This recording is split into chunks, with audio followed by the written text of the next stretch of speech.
So yeah, thank you for joining. We do have our Transform Lake County grant cycle that is open up today. And so we'll be resuming with our regular Transform Lake County grants. I'm Kelly Ano. I'm the Vice President here at Legacy Foundation. And I have Kelly Bear on the call here with me. And Kelly, say hi. And so she will also be helping with both Zoom and managing the waiting room and also with the presentation today. So if we want to get started with the presentation, since we have a lot to get through, and then if you have any questions, you can either put them in the chat or we will be we'll be doing questions at the end as well.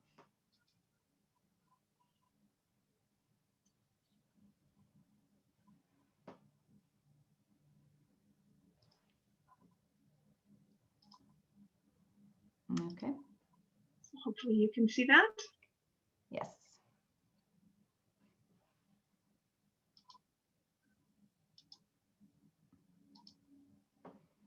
All right, so for those of you who aren't familiar with Legacy Foundation, we are the community foundation for Lake County. And so as a community foundation, we have a broad mandate to serve the communities and community where we're located. So like you'll see some of the private foundations may have a specific interest or focus on healthcare or environment. We are a place-based funder, which means that our interest is quality of life in the place where we're located and the place that we serve, which is Lake County. And so by doing that, we provide active leadership to the communities where we're located. We work with partners to anticipate and respond to community needs and current economic trends. And so as we'll talk about a little bit more today, we serve the full spectrum of needs and services within our community, from arts to environment to animals to social services and health and youth and seniors. But as we look at our current community needs and what's emerging as the most pressing needs and the priorities in our community, we of course have the current landscape of the multiple crises that we're dealing with, from COVID to the racial injustice that we're seeing on a national level. Next slide. So we seek to support organizations, nonprofits that make our county a better place to live. And we want to do that through enhancing the effectiveness of nonprofit organizations by improving their capacity, improving their knowledge and resources. So we offer Legacy Learning Lab, which provides trainings, networkings, capacity building opportunities for organizations. We work with the organizations to connect them to different resources, whether it's financial or community resources, or if there's partnerships that the organizations need. We try to be kind of a resource on multiple levels through the community. And then we also strengthen and empower the nonprofits, neighborhoods, and individuals to participate in community transformation efforts. So we have a strong belief on community-based transformation and organization and grassroots leadership. And so how can we work with the organizations to really engage and transform the communities on that neighborhood level? So for 2021, we have expanded our goals. So we're looking at providing an open and responsive grant making program that offers organizations prioritized support for the communities most disproportionately impacted by the current multiple crises. And I'll get a little bit more into detail with that and help to clarify. And so I am going to be reading for the next couple of slides because this is new and I think it's important that we kind of cover it. So for more than 25 years, our grants have invested in strengthening the social fabric of our communities. In 2021, Transform Lake County grants will continue to support our communities with a sharpened focus on the most pressing challenges our communities face today: the impact of COVID-19, systemic racism, and racial injustice, and the underinvestment and lack of infrastructure in under-resourced and marginalized communities across Lake County. This funding opportunity recognizes that deeply entrenched inequities mean that our current challenges and resulting traumas are disproportionately impacting some populations and communities. Legacy Foundation will not tolerate racism in our organization or in the neighborhoods where we live and work. As a community foundation for Lake County, we are committed to seeing all residents lifted to their fullest potential. Our experience has shown us that when we work together, there is positive, meaningful, and long-lasting change. We are committed to taking immediate and long-term action to uplift minority voices in our community. We know that funding needs will far exceed our limited grant dollars. While a broad range of organizations are eligible to apply, we will prioritize funding in support of populations disproportionately impacted by inequities exacerbated by racial and social injustice and/or COVID-19. We aim to fund a mix of proposals in communities across Lake County and anticipate funding organizations working in a range of fields and addressing an array of challenges. And this is a list, and this will all be available afterwards. So we'll put this PowerPoint up on our website, and we will also have, as I mentioned, the recording of this call available. But here's some organizational development resources around diversity and equity, and also some personal learning resources.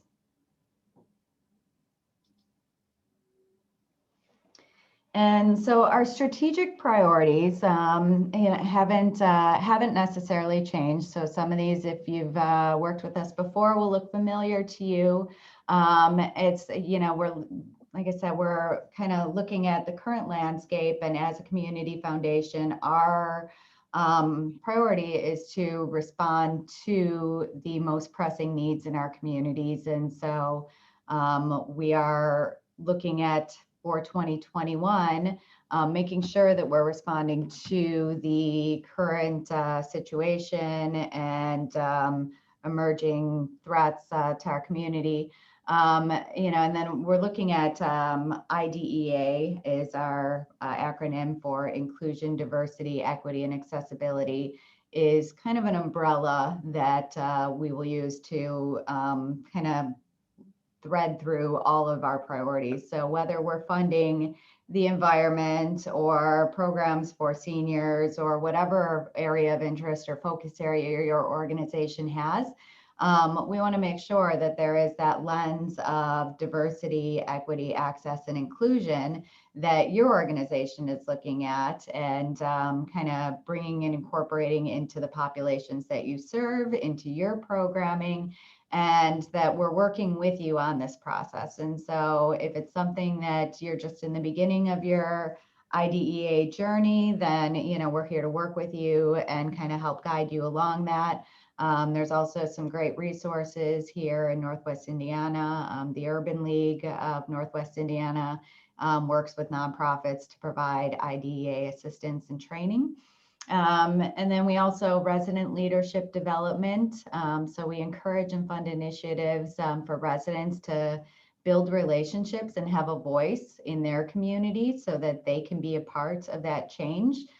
We see that change is lasting and more meaningful when there's buy-in and ownership from the community.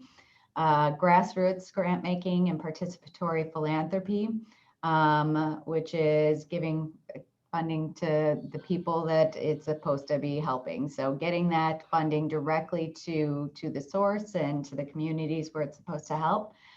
Place-based impact, so continuing to form strategic and place-based work. Resource leveraging, continuing to seek opportunities to attract state, national, private, philanthropic, and government resources into Lake County. So if our funding can help to leverage additional funding, then that's something that we look favorably upon, whether it's, helping to bring in additional investments from federal funders or other philanthropic partners. If we can help to either pilot a program or be a part of a match of a program that can help to secure and leverage additional funding, then that's something that helps to bring additional funding here locally, because we know that local funders and what we have here just within Northwest Indiana, we can't do it alone. Values and commitments. We are committed to funding across Lake County with grant dollars that will reach rural, suburban, and urban communities. We give high priority to investments that are strengths-based and create positive, substantive change. We prioritize investments that demonstrate strong community support, solid planning, and wise stewardship. And we believe that impactful, creative, and sustainable solutions come from the people closest to the issues and being addressed and implemented by organizations trusted by the community.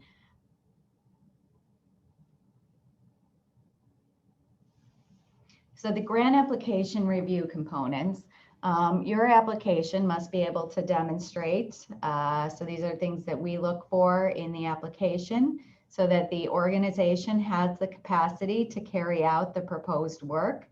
So make sure that you're clear in your application that, especially if you're a smaller organization or you're volunteer-led or volunteer-run, that what you're proposing to do, that you have the capacity to be able to do it both with staffing resources and financially. So if there's additional funding that's required beyond what you're requesting from Legacy, that you either have that funding lined up or you have a plan for how to get it.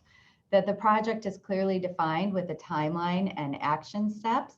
So this is important that we understand what is it that you're going to be doing and how are you going to be doing it? What steps will you take to get there? That the funding from Legacy will be impactful. If you're looking for, if it's a $2 million project and you're requesting a $15,000 grant, we may not feel like our funding really has enough to be able to move the needle in that overall big pool. But if it's something that we feel like, okay, this $15,000 can really make a big difference, and we can see what difference that funding would have, that generally tends to have more of an influence on the grants committee who reviews the funding requests. That the budget is clearly defined and that costs are reasonable. So you want to make sure that you are answering the question, what are you requesting funding for? So we are requesting $15,000 to be spent on, and then, let us know $5,000 will go toward the purchase of, 20 laptops at X, X dollars each, that we are looking to purchase 15 desks for students at this amount of money each. So let us know what the funding will be used for, that there's clear and achievable outcomes. So what is it that you're looking to achieve with this funding, with this project, with this program, that the project is sustainable without requiring ongoing funding in future years. And so this is important for us because we don't commit to multi-year funding.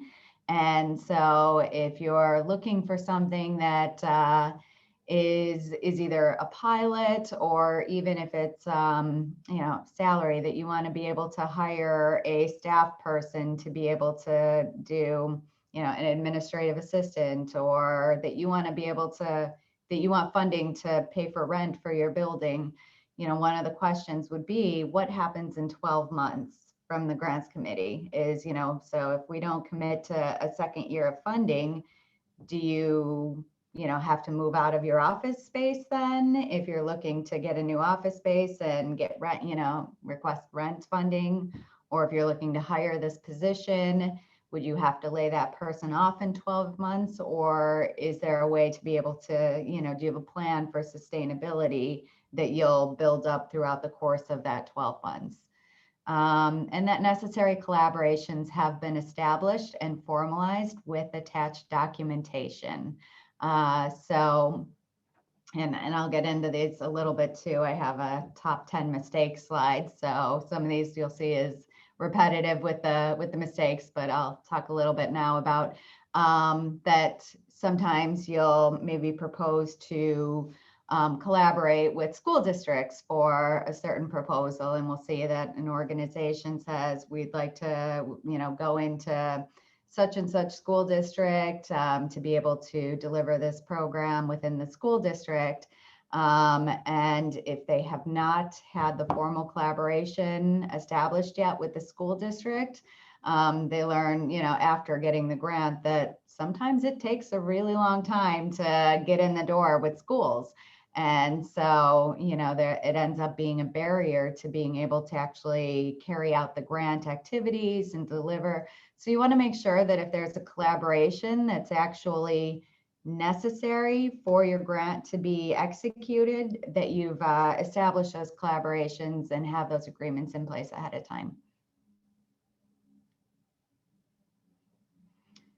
So priority areas, organizations with a budget under $2 million.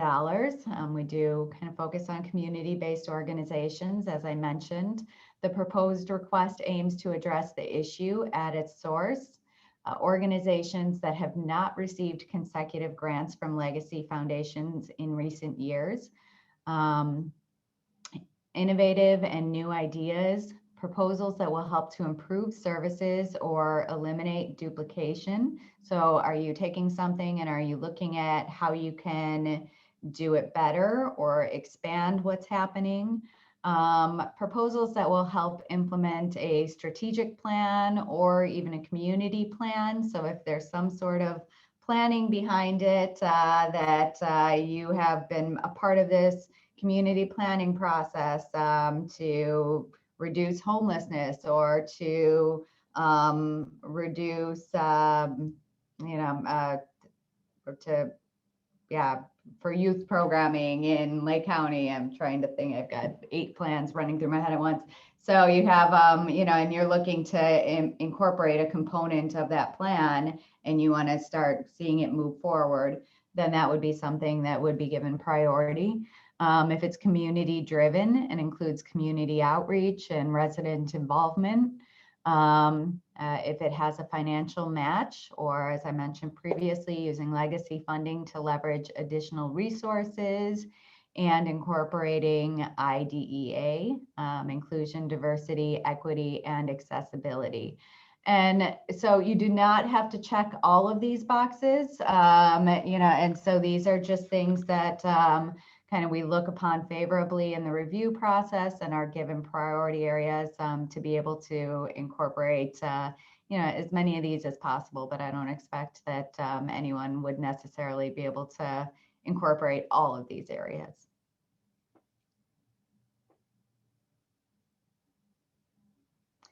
So when you're looking at the outcomes, you can look at either or both qualitative and quantitative goals.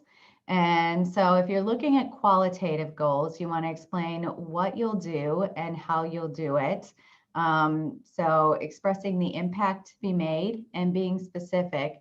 So being able to tell the stories of your impact and the people that you've served and how you've been able to serve them, in a clear and specific way that helps us to understand kind of what the goal is and what you're looking to achieve.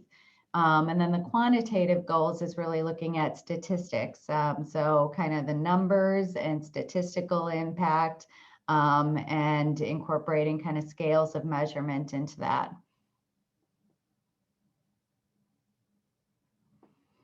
And then looking at community philanthropy. So Legacy Foundation really puts a strong focus on community philanthropy, also participatory philanthropy. So building improved trust by residents in their neighbors and in local institutions, which is all of you.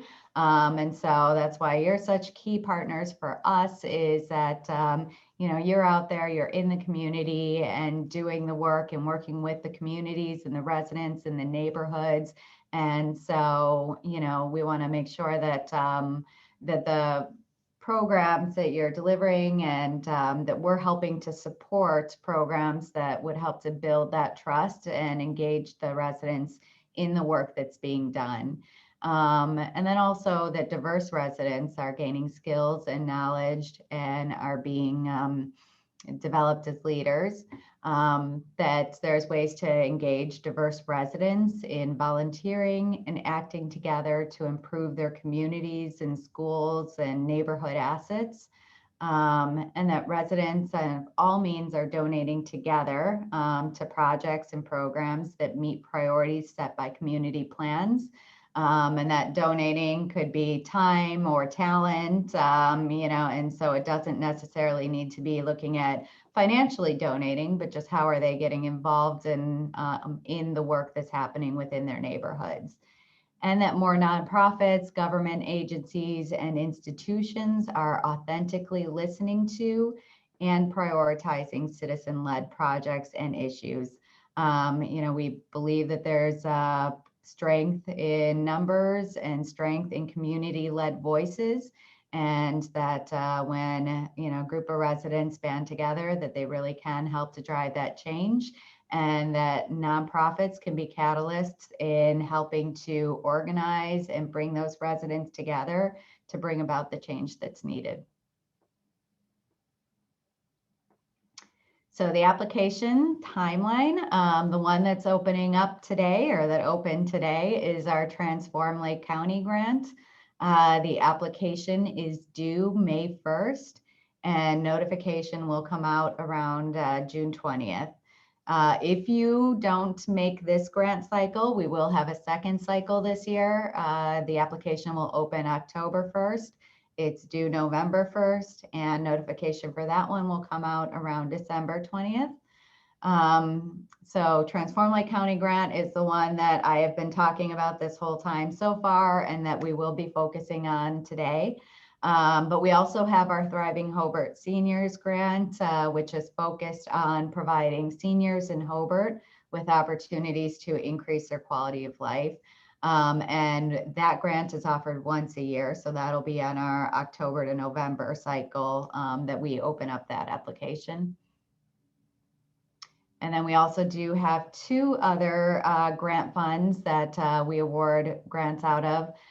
So we have our Informed and Engaged Urban Communities grants, which is through our Knight Foundation Donor Advised Fund.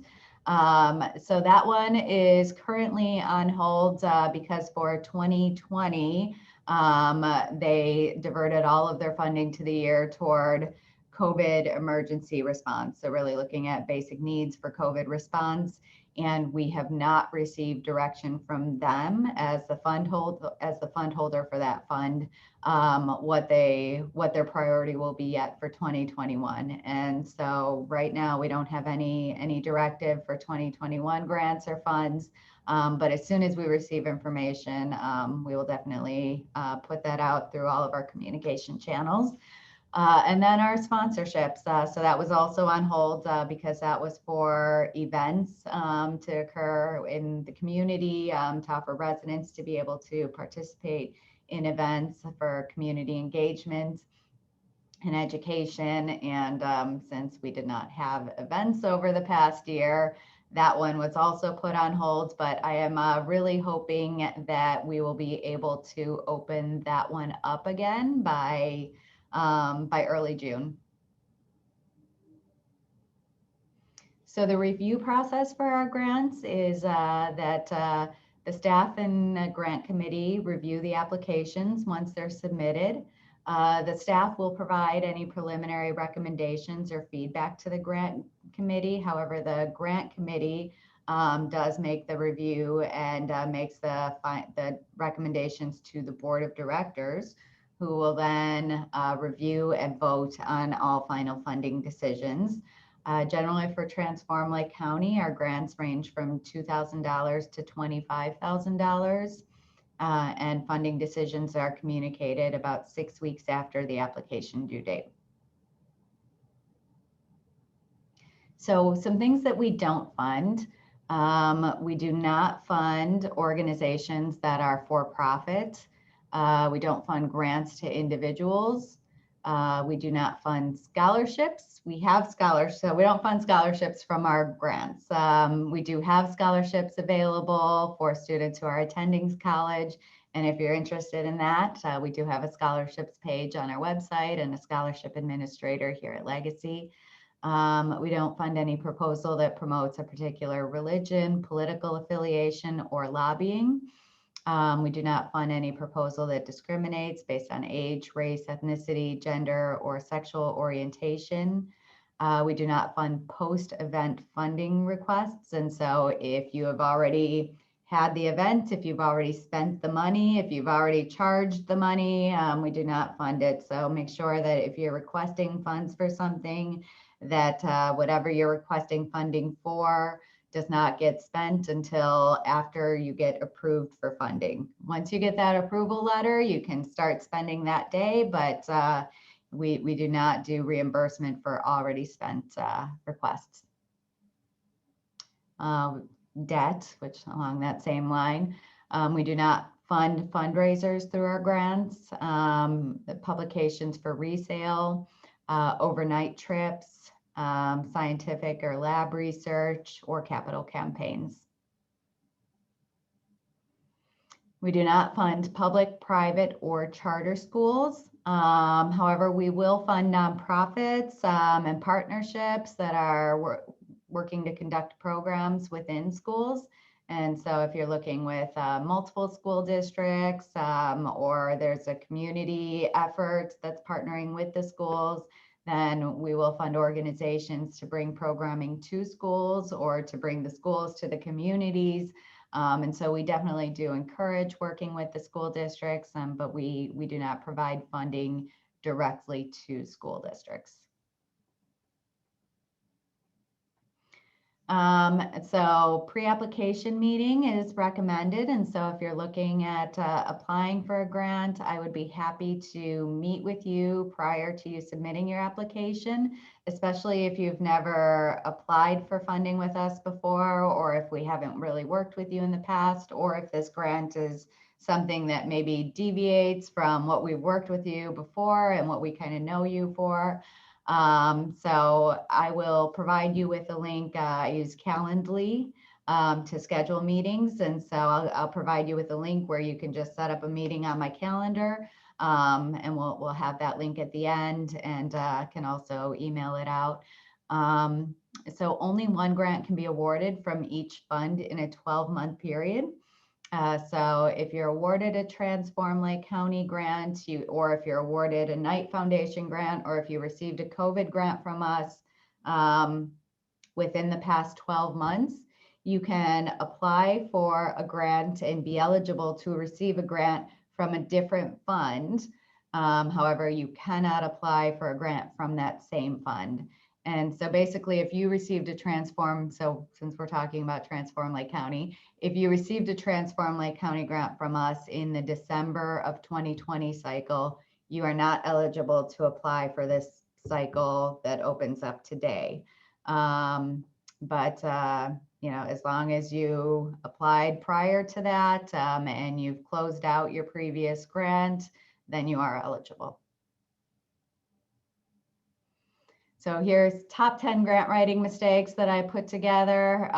We've probably talked about a lot of these already, but not following the instructions or guidelines in the grant request. So if it's asking for a certain attachment, make sure that you attach the attachment that's being requested, things like that.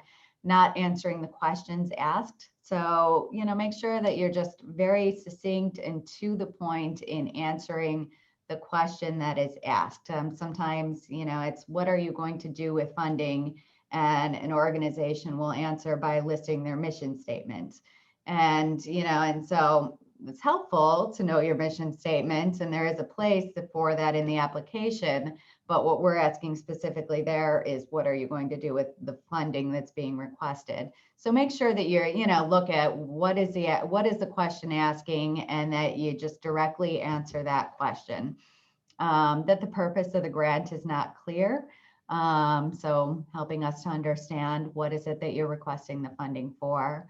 Grammar and typos. So it's always good to have somebody get a second set of eyes on those applications, or you can type out the answers in a Word document so that you can use spell check and then cut and paste it into Community Force. Jargon and catchphrases. Sometimes I know it's hard to avoid. I feel like I'm using catchphrases all the time that are specific to Community Foundation, so it's hard to avoid in the work that we do. But keep in mind that our review committee is a group of volunteers and community leaders throughout Lake County, and so they may not understand all of the acronyms or jargon that you're using in your application. So make sure that they are all locally based, so they know our communities and they know Lake County pretty well, but they may not know your specific industry and different acronyms that you might use. An unclear budget.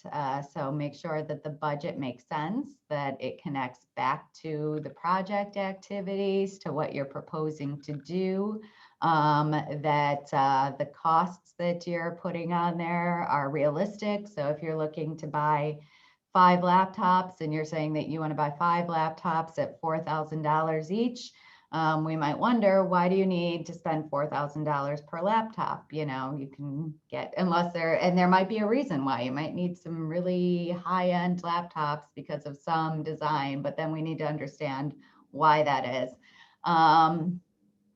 That the objectives do not match the problem. So what is it that you're trying to address, and make sure that your objectives connect back to that.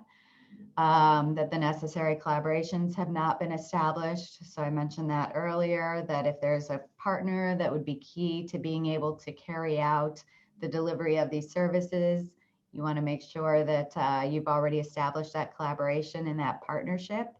That your organization has the capacity to be able to carry out the proposed activities. So, I know it's, we all think big a lot of times, and I think that that's great. And it's great to have that big long-term goal, but what steps do you need to take to be able to get to that long-term goal? And sometimes it makes the most sense to be able to break that down into, actionable, achievable goals along the way. And that if your organization maybe isn't at a place where you can do a $5 million rehab with a innovation center inside of it, that where can you start then? And making sure that, okay, we can start here with this project that'll help us to build up additional support and help us reach out into the community. So what do you have the capacity to do, and how can you carry it out? And that the additional funding has not been secured. So if you're proposing a $100,000 project, you're asking us for $20,000, and there's an $80,000 gap. Do you have any of that funding secured? If not, do you have a way to be able to, do you have a plan to be able to get it? And I think, is this where we turn it over to you, Kelly? It is. So I'm going to All right. I got to stop drink sharing water now. screen, and we're going to switch to, whoops, not that. Reshared the same thing. We're going to switch over to here. Okay, so hopefully you can see our website now. All right, so when you're ready to start on your application, you'll come to our website and make sure that you click on the grants login button. Scholarship login is not going to help you. It won't recognize your username or any of your information. So you'll want to make sure that you're under the grants. And then once it loads, we'll either have kind of 2 options. Either if you have an existing I don't know why it's taking a while here. If you have an existing login, you would just go ahead and fill that out and log in. Or if you need to create an account, if you've never been in before, it will give you the space here to fill in your organization, your information, and create that password. Sometimes it can be a little bit tricky with the sending the forgot password. So if you need help, you can reach out to me and I can reset or help get you started on that.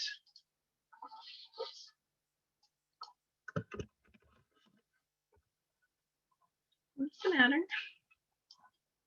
Oh, I know what's the matter. It helps to use the right login, doesn't it?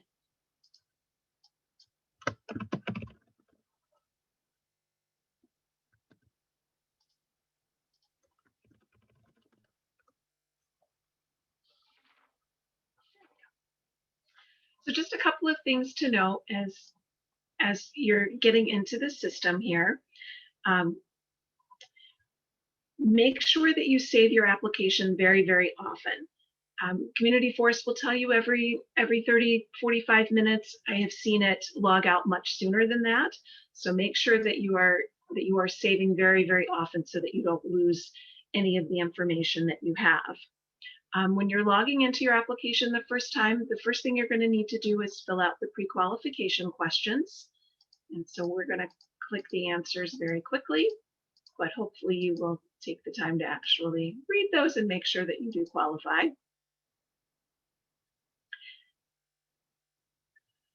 All right, success, we get to log in here. The system works like Word. It has the options for word counts, for bolding, italics, all of those sorts of things. The spell check option really is not there for you. So that's why it is wise to work in a Word document and then copy and paste it over. You do need to be really careful if you are copying from your website, like your mission statement, something like that. You'll want to make sure that you put that into the notebook app that's on your computer, paste it there first. Community Force doesn't like code that can sometimes be brought over with copying and pasting. So if you put it into the notebook app first, you'll know that you only have what Community Force considers good text to bring over, and that will save problems. Bringing over that bad text, sometimes you'll find causes problems with saving the information that you've typed in. Word counts for all of the questions, unless it notifies you otherwise, are 100. So just keep that in mind as you're putting together your application. And the deadline is 5 o'clock on May 1st. It does close automatically, and we're not able to reopen that or to let you back in to submit afterwards.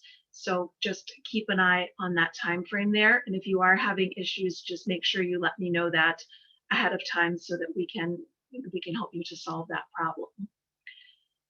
So when you're first coming in, if you are very first time in and created a brand new account for yourself, you're in and you're ready to go. So you'll just want to scroll down here, click on any one of the boxes and start filling in the information. You don't need to do them in order. You can jump around, all of those sorts of things.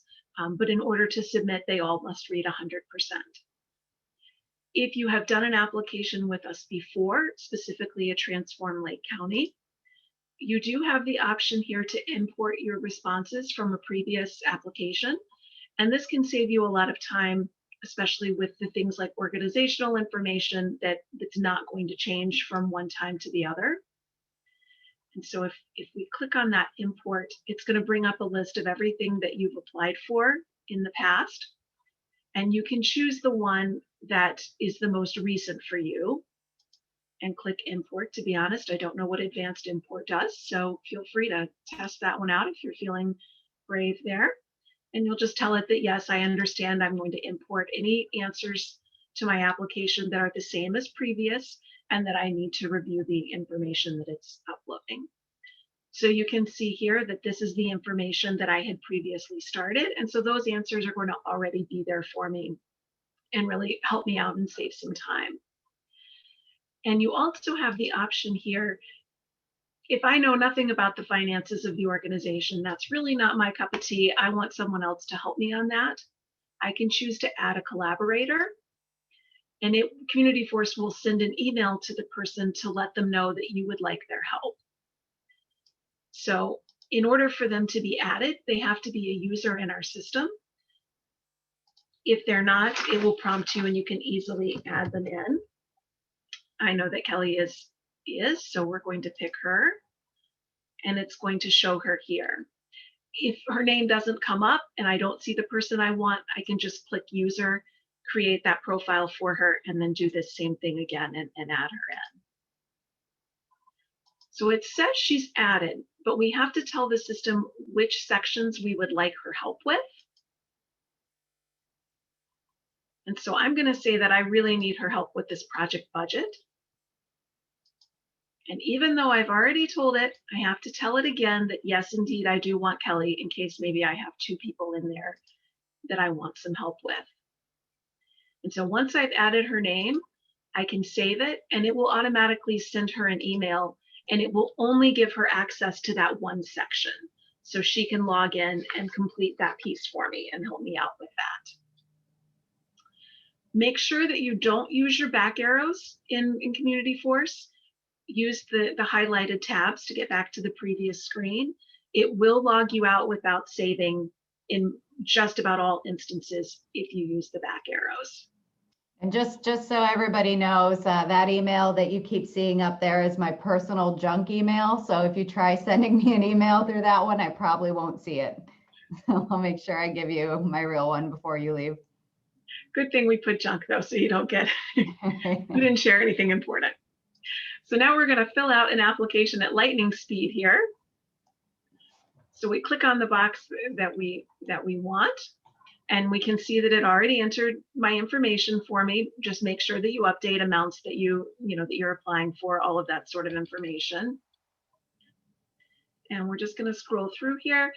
If you don't have a 501c3, if you have a fiscal sponsor that you're using, working with another organization, when you click no, it will give you opportunities to fill in other information, or if you're a faith-based organization, you would want to click the no there.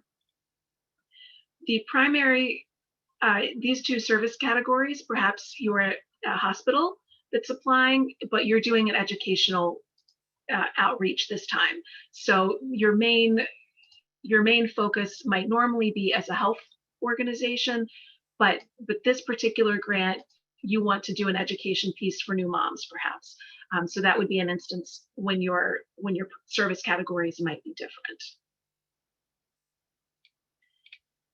And then scroll down. Your total giving to the organization over the past 5 years. That's really important to the grants committee so that they can see what your history with us is. And here, this might look a little scary, just a description in 25 words or less. We want just one program or activity that you do, very brief and concise, and then there's plenty of opportunities to add additional activities or programs. So you'll have a number of opportunities to go through those, so that's why they're very small.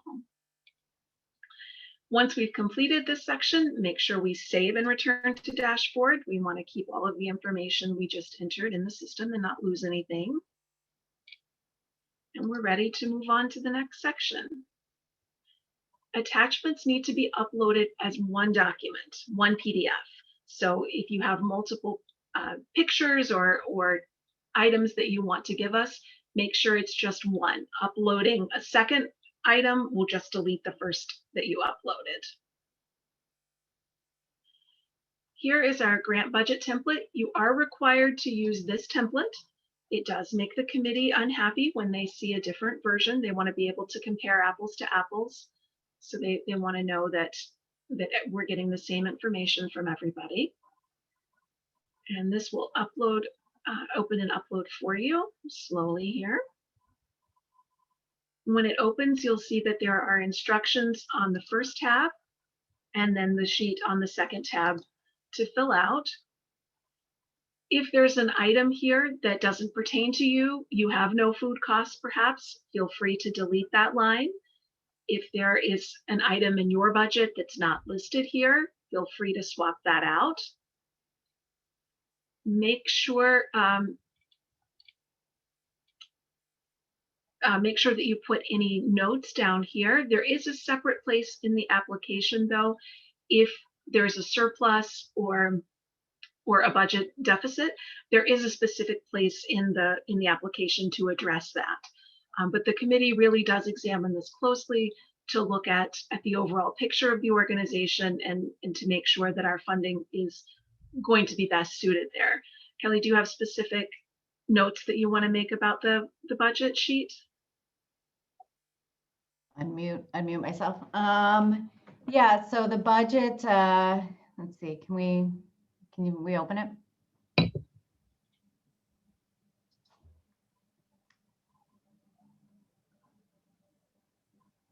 Are you not seeing it?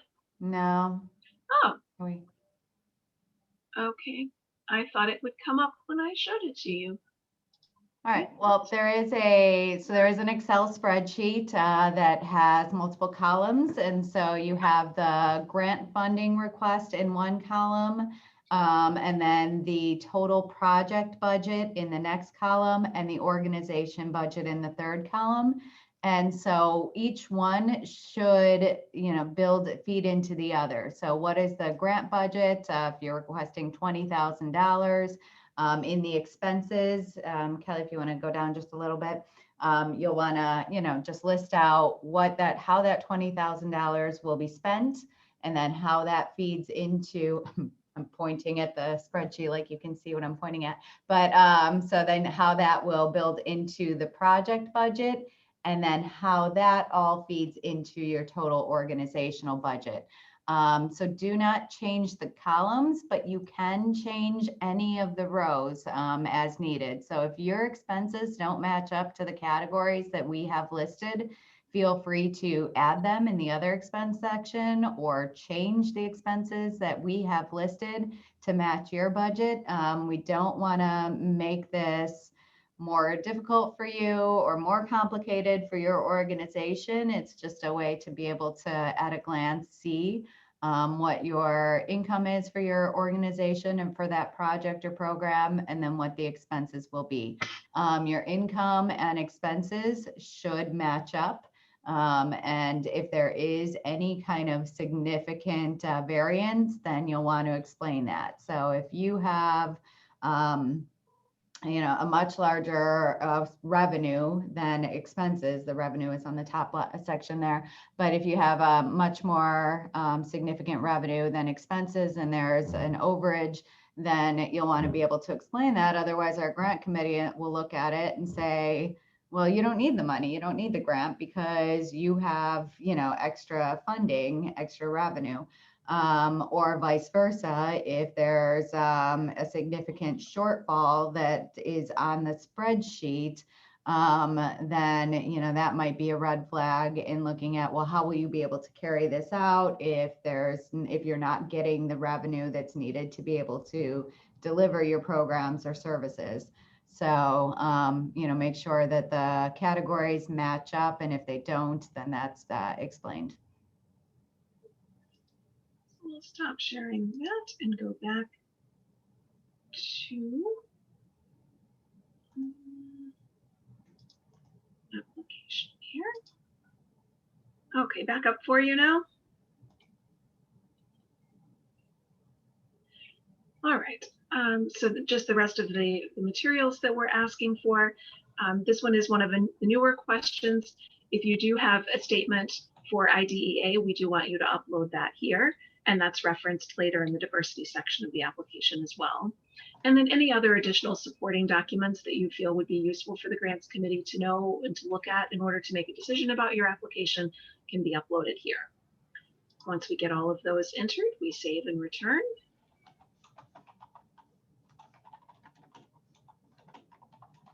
And it takes a long time considering we didn't enter anything.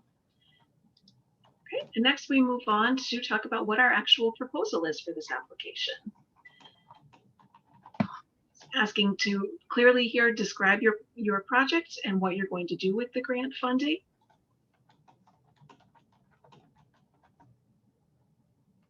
Include these specific projects that you're looking to do. How is your project different?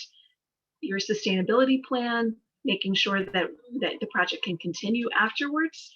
and not be looked to us for continued funding year after year.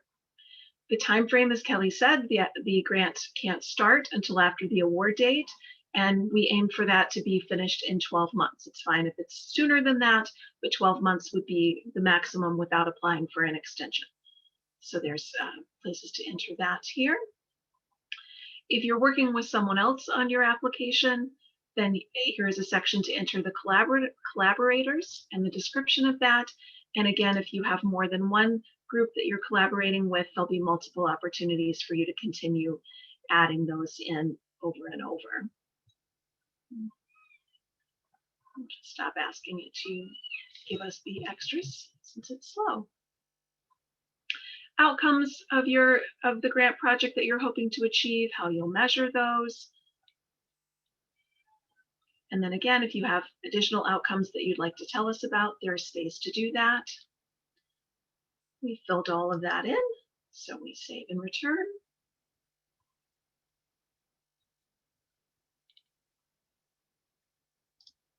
And our budget. Make sure that your requested amount matches the requested amount that's on the first page. We've had applications that have given us 2 different numbers, and so that's a little tricky to figure out what you were actually wanting. Your total project budget, that should match back to the budget template that you filled out. And here, this is the one that Kelly was talking about earlier, a detailed description in dollars of how the grant funds will be spent. This is where we want to know how much those laptops cost and how many you need, how much the snacks are going to be for the after school program, each of those pieces broken down. The committee really looks at this section and to help make decisions. They may feel that the project that you're proposing is a fantastic project, but it's just not the right time to fund all of it. So that this way they can look at it and say, we would really like to support this piece of the project and be able to fund something out of it without doing the whole thing. Your organizational budget, again, make sure these numbers here match back to the template that you filled out. And any special circumstances that contribute to that budgetary surplus or deficit from your template, that's where that information will go here. Filled out, we're going to save and return. I'm going to just click return, but we would not do that if we were actually entering information. Funding information. So this is to tell us how much additional funding you have. Is the funding source pending? Is it committed? Or is it a fundraising campaign? If it's pending, then we'd like to know how likely are you to get this money? When do you think you'll know? Do you have a previous relationship? Just to give us some idea of the likelihood of getting this money in. And if it's a fundraising campaign, how much towards your goal are you, and how accustomed to you are in completing fundraising campaigns. Again, we want to make sure that the project we're funding is doable and that the outcomes are achievable. And so this helps us to know that there is a plan to get that money raised and in the door, and that we're not looking at funding $20,000 of a $100,000 project without much hope of getting the rest of that this year. If there is additional funding that needs to be raised outside of what's pending or committed, then there's a place to tell us how you plan to secure that money.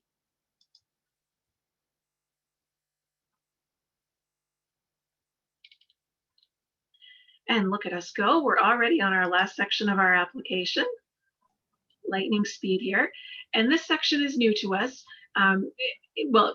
These types of questions has been there, but we've really taken a turn in the directness of the questions and giving you an opportunity to tell us more about what your organization is doing in IDEA and in diversity. Do you want to talk about any of these questions specifically, Kelly?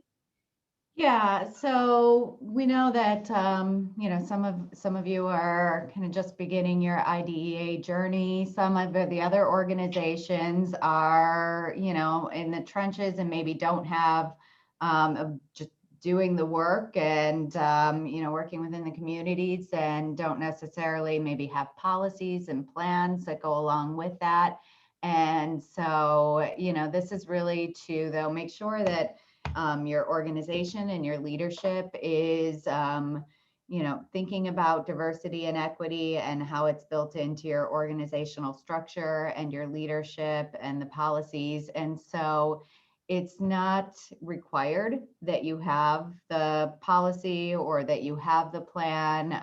But if you don't, then talk about, what you're doing or what are your goals or how you plan on getting there. And so really to get a good understanding of where your organization is at in this journey and how you're looking at inclusion, diversity, equity, and accessibility.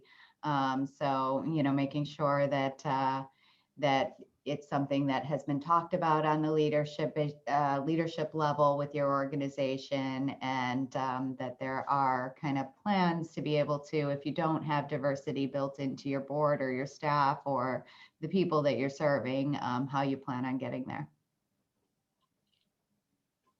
All right, so we have these filled out and we save and return.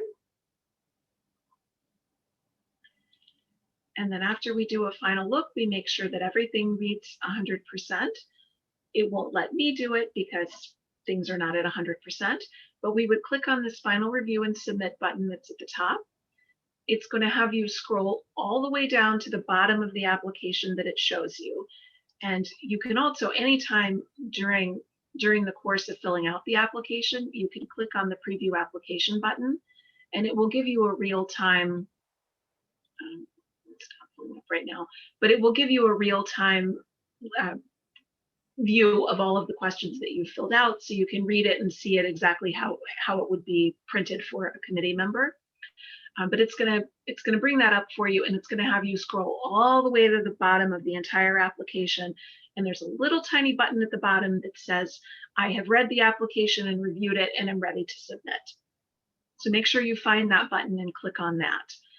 If you have any questions, if it's not working, if you feel that these should say 100% and are not, anything like that, let me know and I can help you.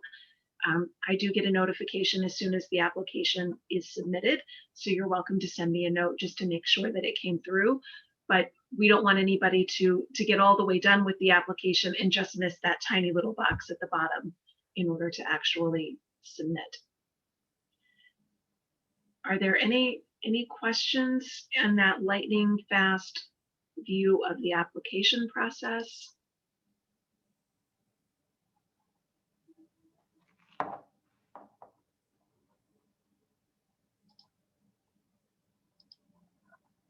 We will switch back over to our PowerPoint.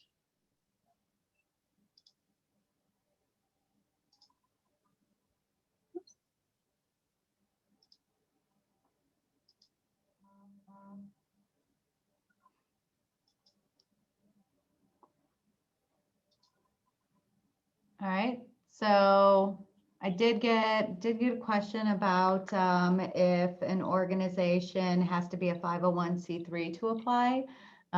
So we make our grants are to 501c3 organizations, to churches, which are generally 501c3, and we will make grants to local government entities as well, so libraries,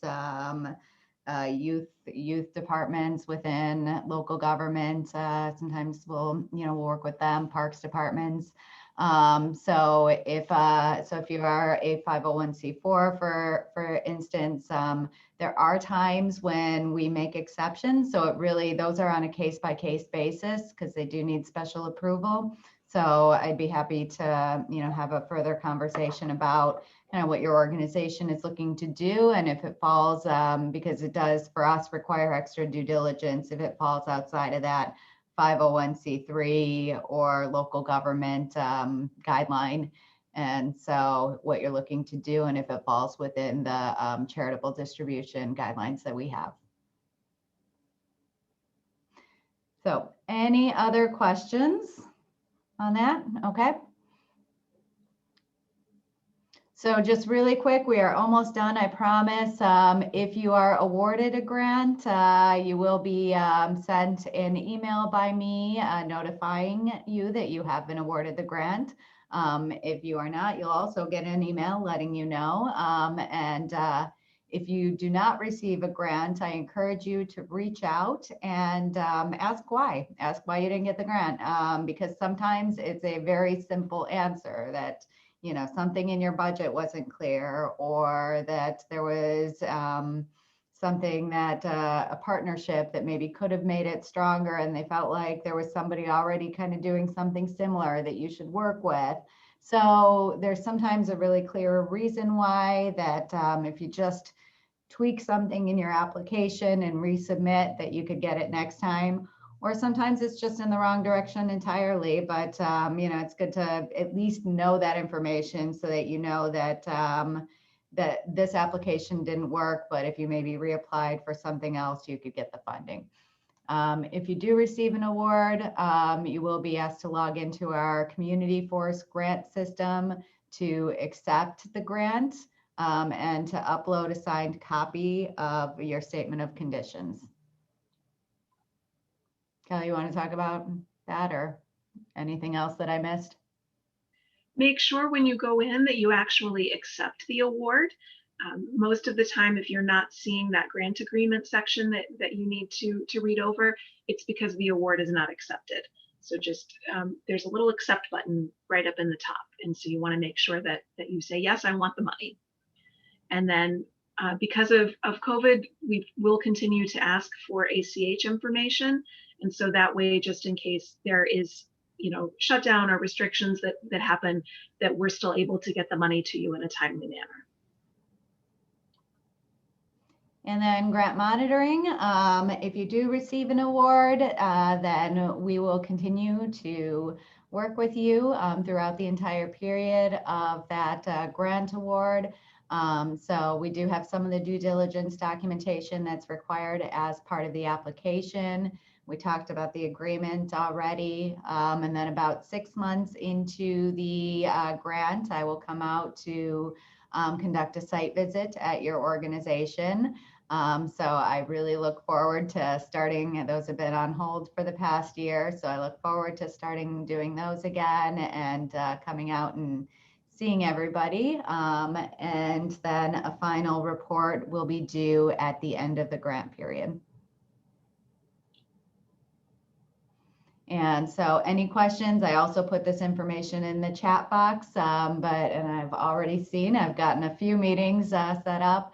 So, but any questions, you can email me directly. You can schedule a meeting just directly on my calendar by going to the Calendly link and just pick a time slot that's open, and then that'll be confirmed directly through that. Or you can, if you have questions with the application or Community Force, which is our online application system, you can reach out to Kelly B and she can help walk you through that. And one of those I always hope I don't have to hear from you, because then it means Community Force is working smoothly. So any other questions that you have today? I think that wraps up our PowerPoint portion, so we can go back to the big boxes.